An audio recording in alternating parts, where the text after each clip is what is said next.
Tuhan bersamamu dan bersama rohmu. Inilah Injil suci menurut Lukas. Dimuliakanlah Tuhan. Yesus bersabda kepada para murid, siapa di antaramu yang mempunyai seorang hamba yang membajak atau menggembalakan ternak baginya, akan berkata kepada hamba itu waktu ia pulang dari ladang, mari segera makan. Bukankah sebaliknya ia akan berkata kepada hamba itu, sediakanlah makananku, ikatlah pinggangmu dan layanilah aku sampai aku selesai makan dan minum. Dan sesudah itu engkau boleh makan dan minum.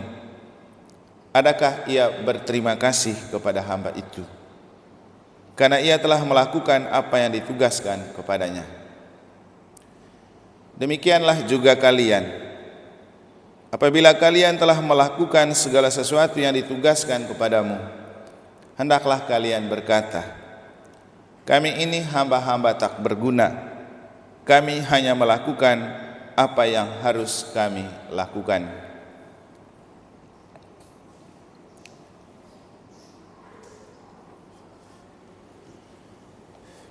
Demikianlah sabda Tuhan. Terpujilah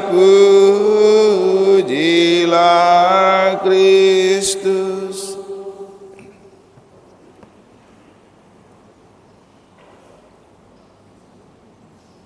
Bapak, Ibu, saudara-saudari, adik-adik dan anak-anak sekalian yang saya kasihi dalam Tuhan, ketika kita berdoa atau merayakan misa untuk orang mati, apa yang paling penting untuk kita maknai?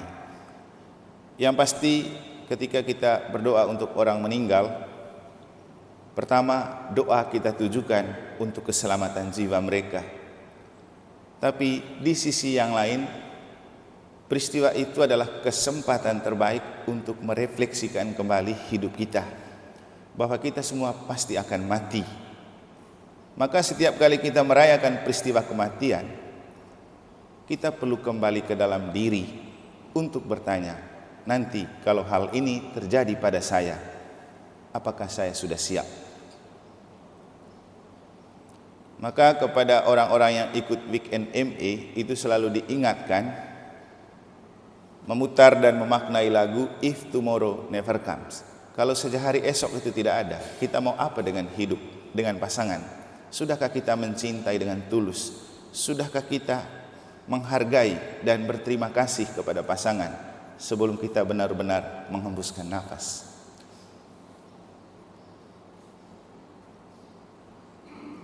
Berterima kasih adalah satu hal penting yang mau disampaikan oleh Yesus dalam Injil yang telah kita dengar. Ketika ia bercerita tentang seorang hamba, ia melukiskan dan bertanya kepada para murid, ketika hamba itu sudah diperintahkan untuk melayani bosnya, adakah ia berterima kasih? Maka dalam rangka merayakan peristiwa kematian dan kita mengembalikan Ibu Maria Sri Harmani ke pangkuan Allah, saya rasa Tuhan mau mengingatkan kita beberapa hal berikut. Pertama, hari ini kita pakai bacaan harian dan ternyata ada konektivitas dengan yang kita renungkan dari misa semalam di rumah tentang hidup itu apa. Kitab Kebijaksanaan mengatakan bahwa hidup itu menuju kebakaan. Artinya hidup itu menuju hidup yang kekal, dan karena itulah Tuhan menciptakan kita menurut gambar dan rupa Allah supaya nanti kita kembali ke pangkuan Allah, memandang wajah Allah dari muka ke muka, karena memang semua manusia diciptakan sebagai citra dan gambar atau rupa Allah. Konsekuensi dari pemahaman ini mengingatkan kita bahwa jangan pernah percaya diri hidup tanpa percaya kepada Tuhan. Doa itu penting, iman itu penting, ekaristi itu penting. Apalagi untuk kita orang Katolik, kita punya ajaran yang mengatakan bahwa misa adalah perjamuan surga yang ada di dunia. Maka terus mengambil bagian dalam misa adalah cara terbaik untuk menginvestasi surga. Karena yang kita santap dalam komuni kudus adalah perjamuan anak domba dari surga. Sering saya mengingatkan kita untuk jangan lupa cerita tentang Scott Hahn, seorang pendeta hebat di Amerika, doktor kitab suci, dan ia sangat anti dengan Katolik dan menganggap misa itu sebagai penyembahan berhala. Tapi setelah dia coba ikut misa, dalam sepekan ia berbalik dari Protestan menjadi seorang Katolik. Nanti cerita itu bisa dibaca di buku Rome Sweet Home. Jadi kalau kita bicara tentang misa, tidak cukup dengan baca dan pengetahuan. Kita harus datang, biar kita disepuh oleh Roh Allah untuk kita berubah. Jadi kita tidak bisa berubah dari konsep, dari pengetahuan, tapi kita bisa mengubah diri dari kehadiran. Maka sering saya mengatakan kepada kita, Bapak Ibu, datang itu penting supaya kita betul disepuh oleh Roh Allah. Dan memang akhirnya ketika kita mati, kita perlu disepuh oleh Allah melalui gereja. Bapak Ibu bisa lihat, hanya ada 2 momen di mana lilin Paskah itu dinyalakan kepada kita. Saat kita dibaptis dan saat kita mati. Dan itu hanya dinyalakan di dalam gereja dan hanya gereja yang punya. Kenapa kemudian saya mengatakan dan mengajak kita untuk jangan pernah anti dengan gereja. Jangan terus mempersoalkan gereja, tapi teruslah datang ke gereja untuk menikmati ekaristi supaya Tuhan membantu mengubah kita. Jangan melihat dari jauh saja. Karena toh boleh saja waktu hidup kita menjauh dari gereja, tapi kalau sudah terbaring lemas seperti ini dan sebagai orang Katolik, pasti kita ke gereja dan dari gereja kita diantar ke pemakaman. Waktu merayakan misa 1000 harinya Melinda, kan banyak keluarganya yang bukan Katolik yang hadir. Dan saya mengatakan kepada kita pada waktu itu untuk yang hadir, gereja itu pintu menuju surga. Karena gereja itu tubuh mistik Kristus. Siapa yang menyatu dengan gereja berarti dia menyatu dengan Kristus. Dan Kristus adalah jalan, kebenaran, dan hidup menuju Bapa. Berarti gereja yang adalah tubuh mistik Kristus adalah jalan, kebenaran, dan hidup menuju Bapa. Maka kenapa kemudian setiap orang Katolik sebelum dimakamkan dibawa ke gereja? Kita rayakan misa di sini dengan lilin Paskah, simbol kebangkitan Tuhan. Karena kita sedang mengantar mereka untuk boleh menikmati perjamuan abadi di surga. Ingat kata kebijaksanaan dalam bacaan pertama. Hidup kita itu tertuju kepada kebakaan, kepada hidup kekal. Makanya Tuhan menciptakan kita menurut gambar dan rupa Allah. Tapi jalan menuju surga itu tidak mudah. Orang selalu mengatakan rahmat memang gratis tapi tidak otomatis. Butuh perjuangan, butuh melewati lika-liku perjalanan.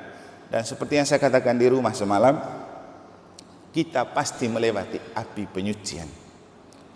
Dan itulah yang dikatakan oleh kitab kebijaksanaan.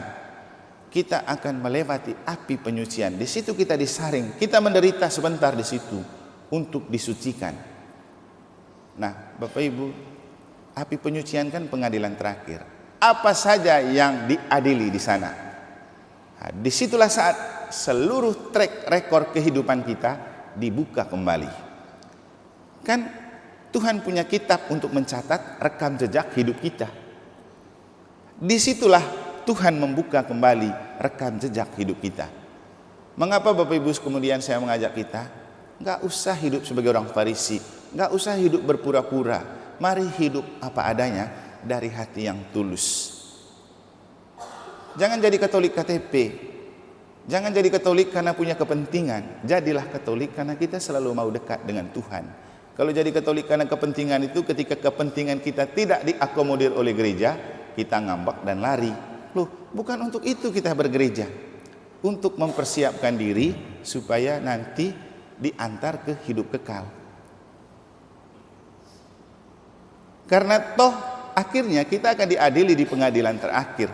apa yang kita buat dan kita taburkan dalam hidup, itu jugalah yang akan kita tuai. Makin banyak kita berbuat baik dan benar, makin cepat proses pengadilan kita untuk sampai ke surga.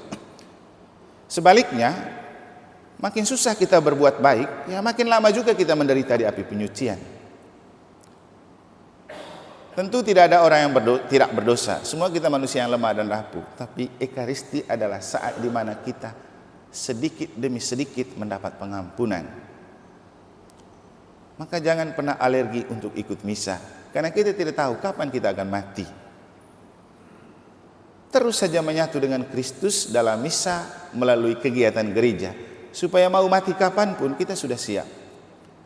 Ibu kita ini dia sudah siap untuk mati, dan saya bercerita kepada anak-anaknya bahwa beliau adalah orang tua yang hebat, yang menjemput kematian tidak dengan mempersulit anak.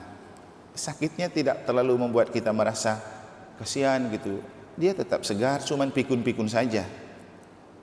Sampai dengan akhirnya dia meninggal cuman beberapa hari aja di rumah sakit. Tapi dia sudah mempersiapkan diri. Sudah diminyak suci, kalau saya tidak salah waktu kita misa penutupan bulan Maria itu. Jadi kedekatan dan penyatuan dengan Tuhan dan gereja itu pilihan yang perlu, karena kita tidak tahu kita akan mati. Jadi mari menginvestasi surga dengan banyak berbuat baik. Apa yang kita taburkan itu juga yang akan kita tuai.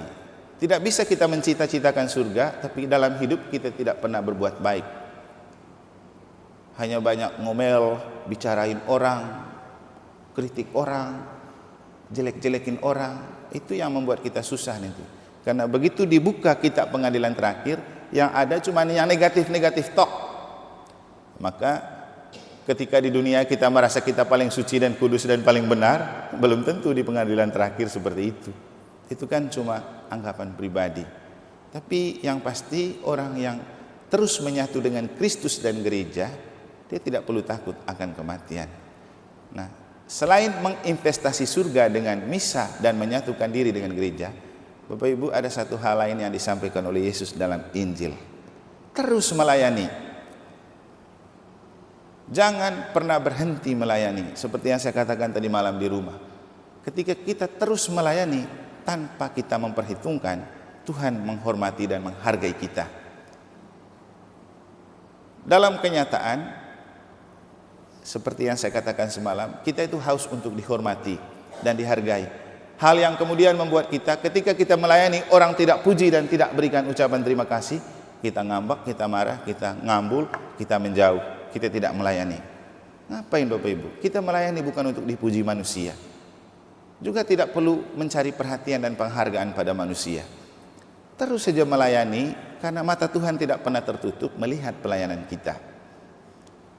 Dan dalam Injil hari ini Yesus mengingatkan murid-muridnya dalam perumpamaan tentang seorang hamba yang belum tentu diucapin terima kasih oleh bosnya. Yesus bilang apa kepada murid-murid? Demikian juga kamu. Kamu belum tentu dihargai orang. Orang tidak mungkin berterima kasih kepadamu. Tapi teruslah melaksanakan tugas dan pelayananmu. Kalau orang tidak menghargai, katakan saja, kami cumanlah hamba yang tidak berguna, yang harus melakukan apa yang wajib kami lakukan. Jadi itulah hidup, terus melayani. Kayak yang sering saya sharingkan Bapak Ibu, saya tidak peduli dengan apa kata orang, apa penilaian orang. Paling penting terus melayani. Karena mata Tuhan tidak pernah tertutup dan rahmat dari setiap pelayanan itu kita yang terima. Orang boleh nilai begini dan begitu. Itu kan cuma iblis yang menilai. Karena iblis selalu menilai sebaik apapun yang kita lakukan, dia selalu mengatakan tidak baik. Dan iblis inilah yang dikatakan oleh kitab kebijaksanaan dalam bacaan pertama. Ketika kita Tuhan mengarahkan kita untuk ke surga, iblis datang untuk membelokkan arah kita. Dan Bapak Ibu, jangan terprovokasi dan terpengaruh dengan komentar-komentar iblis yang kemudian membuat kita patah semangat untuk melayani. Terus melayani. Melayanilah dengan hati, omnia in caritate. Lakukan apapun dengan kasih, karena mata Tuhan tidak pernah tertutup melihat pelayanan kita, dan Tuhan akan selalu mengapresiasi dan menghargai setiap bentuk pelayanan kita.